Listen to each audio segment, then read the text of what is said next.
అందరికీ నమస్కారం. Doctor MVVS మూర్తి గారితో నాకు 1983 నుంచి పరిచయం. 1983లో జరిగిన సాధారణ పరిచయం ఆయన మరణించే నాటికి అది ఒక అద్భుతమైనటువంటి మా సంబంధంగా అది మారింది. మూర్తి గారు విశాఖపట్నానికి ప్రైవేటు వ్యక్తులు పరిశ్రమలు స్థాపించి వ్యాపారాలు ప్రారంభించి ఒక అద్భుతంగా ఉత్తరాంధ్రకు ఉపతూరమైనటువంటి విశాఖపట్నాన్ని తీర్చిదిద్దిన వ్యక్తి. అంతేకాకుండా గోల్డ్ స్పాట్ మూర్తిగా జీవితాన్ని విశాఖపట్నంలో ప్రారంభించిన మూర్తి గారు ప్రజాసేవా రంగంలో అడుగుపెట్టి డాక్టర్ ఎన్టీ రామారావు గారి యొక్క శుభాకాంక్షలతో ఉడా చైర్మన్ మూర్తి గారిగా, తర్వాత ఎంపీ మూర్తి గారిగా కూడా సుప్రసిద్దులయ్యారు. అయితే నేను తరచూ వారికి చెప్పేవాడిని, ఇవన్నీ కూడా కొంతకాలం ఉంటాయండి, అయితే శాశ్వతమైనటువంటి కీర్తి మీరు సాధించింది గీతం చైర్మన్ మూర్తి గారిగా మీరు శాశ్వత కీర్తి సంపాదిస్తారని నేను చెప్పాను. అదే ఈ రోజున నిజమైంది. ఉత్తరాంధ్రలో విద్యారంగంగా ఒక అద్భుతమైన సంచలనాన్ని తీసుకొచ్చినటువంటి మూర్తి గారు స్థాపించినటువంటి గీతం యూనివర్సిటీ. అయితే మా ఇద్దరి సంబంధం ఒక తండ్రి కొడుకుల సంబంధంగా ఉండేది. మా నాన్నగారు చనిపోయిన తర్వాత నా ప్రతి జన్మదినోత్సవానికి నేను మూర్తి గారికి పాదాభివందనం చేసి ఆయన ఆశీస్సులు తీసుకుంటూ ఉండేవాడిని. చాలా భారతదేశంలో చాలా నగరాలు మేము కలిసి పర్యటించాం, అదేవిధంగా విదేశాల్లో పర్యటించాం. చాలా దురదృష్టకరమైన సంఘటన ఏంటంటే, వారు ఆ దురదృష్టకరమైన ఆ ప్రమాదానికి గురై పరలోకాలకు వెళ్లిపోయే సందర్భంలో వారు అమెరికాలో అడుగుపెట్టినప్పుడు వాషింగ్టన్ లో నేను వారిని ఎయిర్పోర్ట్ లో రిసీవ్ చేస్తానికి వెళ్లారు. తెల్లవారుజామున 6 గంటల సమయం ఎయిర్ ఇండియా ఫ్లైట్ లో ఆయన దిగారు. దిగినప్పుడు నేను తెల్లవారుజామున 6 గంటలకి అటు వెళ్తే, ఎంత దూరం నుంచి వచ్చి మీరు ఉదయాన్నే వచ్చారు, ఎందుకు వచ్చారని, మీరు వస్తున్నప్పుడు రాకుండా ఎలా ఉంటారని చెప్పి ఆ 2 రోజులు మూర్తి గారు నేను కూడా వాషింగ్టన్ లో జరిగాం.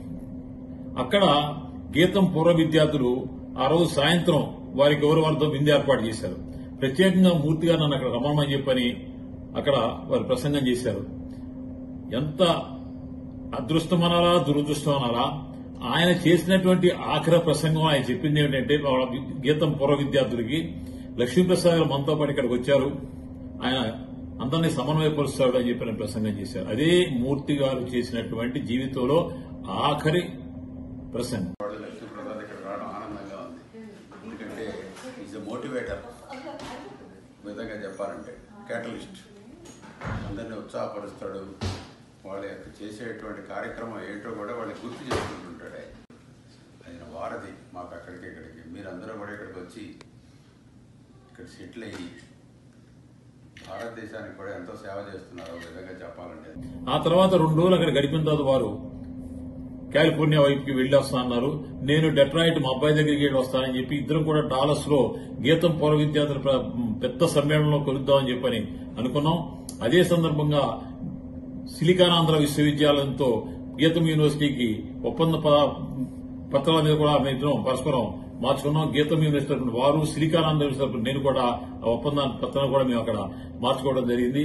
నాకు వారికి ఉన్న అనుబంధం విషయాన్ని ఏంటంటే, నేను 20 సంవత్సరాల క్రితం ఆంధ్ర విశ్వవిద్యాలయం హిందీ భవన్లో 15 లక్షల రూపాయల విరాళం ఇచ్చారు. అక్కడ నా పేరుతో వాళ్ళు సెమినార్ హాల్ ఏర్పాటు చేశారు. ఆ సెమినార్ హాల్లో మా తల్లిదండ్రుల చిత్రపటాలు పెట్టమని చెప్పని అడిగారు. నేను మా తల్లిదండ్రుల చిత్రపటాలు కదా అని చెప్పని మూర్తి గారి చిత్రపటం, వారి మాతృమూర్తి చిత్రపటాలు నేను అక్కడ పెట్టాను. వారి పట్ల నాకు ఉన్నటువంటి గౌరవభావం అది. నేను తరచూ అమలాపురం ఆ ప్రాంతానికి వెళ్ళినప్పుడు మూలపాలలో ఉన్నటువంటి వారి అమ్మగారి ఆశీర్వచనాలు కూడా నేను తీసుకొస్తుండేవాడిని. మా ఇద్దరిది అటువంటి అనుబంధం. ఆయన మహా గొప్ప వ్యక్తి. కృషి ఉంటే మనుషులు ఋషులవుతారు, మహాపురుషులు అవుతారు అన్నదానికి మూర్తి గారు కూడా ఒక సజీవ తార్కాణం. ఆయన మూలపాలెంలో జీవితాన్ని ప్రారంభించి విశాఖపట్నం వచ్చి అక్కడి నుంచి కృషితో మహాపురుషులుగా ఆయన ఎదిగారు. ఆయన కీర్తి శిష్యులు అయిన తర్వాత ఈ రోజున ఆయన యొక్క ఆశయాలను మనం ముందుకు తీసుకెళ్లాలంటే ఆయన చెప్పినటువంటి సేవాభావాన్ని మనం ఆలోచించుకోవాలి. అదృష్టవశాత్తు వారి మనవడు శ్రీభారత్ ఆయన రాజకీయ వారసత్వం, ఆయన విద్యాపరమైనటువంటి సేవా వారసత్వాన్ని చేపట్టాడు. ఆయన కూడా మూర్తి గారి యొక్క అడుగుజాడలో నడిచి సరైనటువంటి కీర్తి ప్రతిష్టలు సంపాదించాలని చెప్పి నేను అభిలషిస్తున్నాను.